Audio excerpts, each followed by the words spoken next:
అయితే 2032 డిసెంబర్ 22 ఓ big day. ఆ రోజే భూమిని 2024 అంటే 2024 YR4 అనే గ్రహ శకలం ఢీకొట్టనుందట. ఆ ముప్పుని తప్పించుకునేందుకు నాసాతో పాటు చైనా కృషి చేస్తోంది. అందులో భాగంగా ప్లానెటరీ డిఫెన్స్ ఫోర్స్ని రిక్రూట్ చేస్తోంది. ఇంతకీ ప్లానెటరీ డిఫెన్స్ ఫోర్స్ ఏం చేస్తుంది? ఆ గ్రహ శకలం ముప్పు ఏ దేశాలపై పడనుంది? Have a look.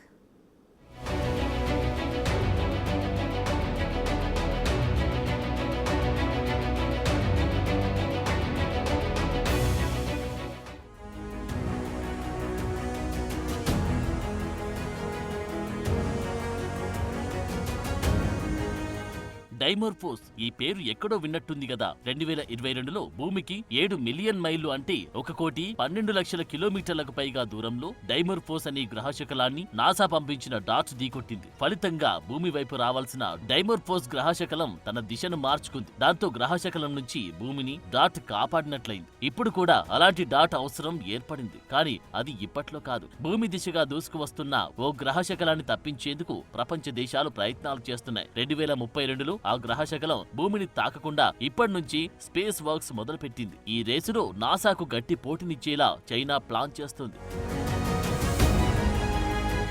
భూమి వైపు 2024 YR4 గ్రహశకలం 38,000 కిలోమీటర్ల వేగం. 2032లో భూమిని ఢీకొట్టే అవకాశం. దారి మళ్లించడంపై నాసా ఫోకస్. స్పేస్ నుంచి ఓ చిన్న కొండంత సైజు ఉన్న గ్రహశకలం భూమికి దగ్గరగా దూసుకువస్తుంది. మీరు విన్నది నిజమే. హాలీవుడ్ సినిమాలో చూపించినట్టుగాని ఆ ఆస్ట్రాయిడ్ ఎర్త్ కు దగ్గరగా వస్తుంది. అది 2032 డిసెంబర్ నాటికి భూమిని ఢీకొట్టే అవకాశం ఉందని నాసా హెచ్చరించింది. ఆ గ్రహశకలం భూమిని ఢీకొట్టే ఛాన్స్ 1.3% నుంచి 2.2%కి పెరిగింది. ఈ నేపథ్యంలో డ్రాగన్ కంట్రీ ఆ గ్రహశకలం అంతు చూడాలని డిసైడ్ అయింది. అందులో భాగంగానే ప్లానెటరీ డిఫెన్స్ ఫోర్స్ రిక్రూట్ మొదలుపెట్టింది. ఇంతకీ ప్లానెటరీ డిఫెన్స్ ఫోర్స్ అంటే ఏంటో తెలుసా? అది ఏం చేస్తుందో తెలుసా? అది తెలుసుకునే ముందు ఆ గ్రహశకలం గురించి బ్రీఫ్ గా తెలుసుకుందాం. YR4 గ్రహశకలం దూకుడును చూసి ప్రపంచవ్యాప్తంగా ఉన్న ఖగోళ శాస్త్రవేత్తలు అలర్ట్ అయ్యారు. ఆ గ్రహశకలం భూమిని ఢీకొంటి ఊహించలేని శక్తి విడుదలవుతుంది. హిరోషిమా నాగసాకిపై పడిన అణుబాంబులతో పోలిస్తే 500 రెట్లు అధిక ప్రభావం ఉంటుందని శాస్త్రవేత్తలు అంచనా వేస్తున్నారు. సముద్రంపై పడితే సునామీ, భూమిని తాకితే ప్రాణ ఆస్తి నష్టంతో పాటు పూర్తిగా వాతావరణమే దెబ్బతింటుందని ఆందోళన వ్యక్తం చేస్తున్నారు. ఆ గ్రహశకలం ఖచ్చితంగా ఎక్కడ పడుతుందో చెప్పలేదు. కానీ అంచనాల ప్రకారం ఆ ముప్పు భారత్ కు ఉండే అవకాశం ఉందట. మధ్యప్రదేశ్ లోని ఇండోర్ తో పాటు కెమరూన్, కొలంబియా దేశాల్లో పడే ఛాన్స్ ఉందని ఖగోళ శాస్త్రవేత్తలు అంచనా వేస్తున్నారు.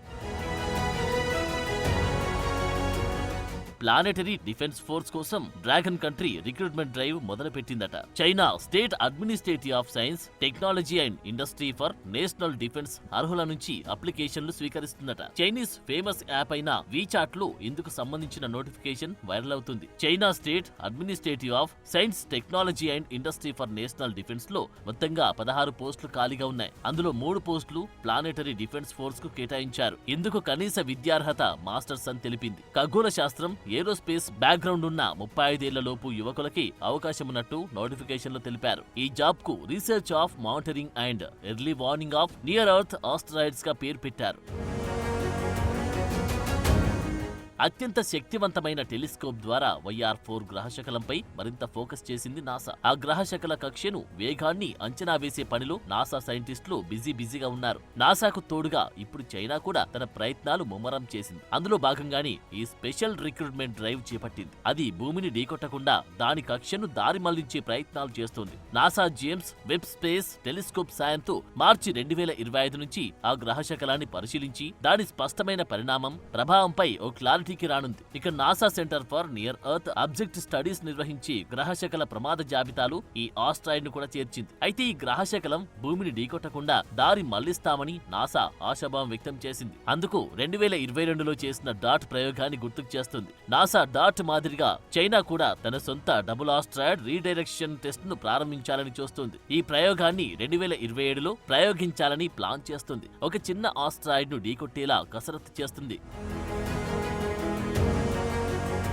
అంతరిక్షంలో అసలు ఏం జరుగుతుంది అనే విషయాన్ని శాస్త్రవేత్తలు ఎప్పటికప్పుడు కనిపెడుతూనే ఉన్నారు. ఎందుకంటే అంతరిక్షంలో జరిగే ఏ చిన్న విషయమైనా భూమిపై తీవ్రమైన ప్రభావం చూపిస్తుంది. ఒక్కొక్కసారి అంతరిక్షంలో పేరుకుపోయిన శాటిలైట్ల చెత్త వల్ల, గ్రహ శకలాల వల్ల భూమికి హాని జరిగే ప్రమాదాలు కూడా ఉంటాయి. ఆస్ట్రాయిడ్స్ అనేవి భూమిపైన అప్పుడప్పుడు పడుతూ ఉన్నా కూడా వాటిని మనుషులు ఉన్న ప్రాంతంలో కాకుండా సముద్రాల్లో పడేసే ప్రయత్నం చేస్తుంటారు శాస్త్రవేత్తలు. ఆ ప్రమాదాలను ముందస్తుగా గమనించగలిగితేనే అడ్డుకునే ప్రయత్నాలు చేసే అవకాశం ఉంటుంది. కానీ ఒక్కొక్క సందర్భంలో వారు చేసే ప్రయత్నాలు కూడా పూర్తి స్థాయిలో సఫలం కాకపోవచ్చు. ఒకవేళ అవి మానవాళి ఉన్న ప్రాంతాల్లో పడితే జరిగే నష్టం ఎవరు ఊహించలేనిదిగా ఉంటుందని ఇదివరకే హెచ్చరించారు. తాజాగా ఆ హెచ్చరిక నిజం కానుందని నాసా అంటుంది. అందుకు ఉదాహరణగా YR4 గ్రహశకలాన్ని చెబుతున్నారు నాసా సైంటిస్టులు.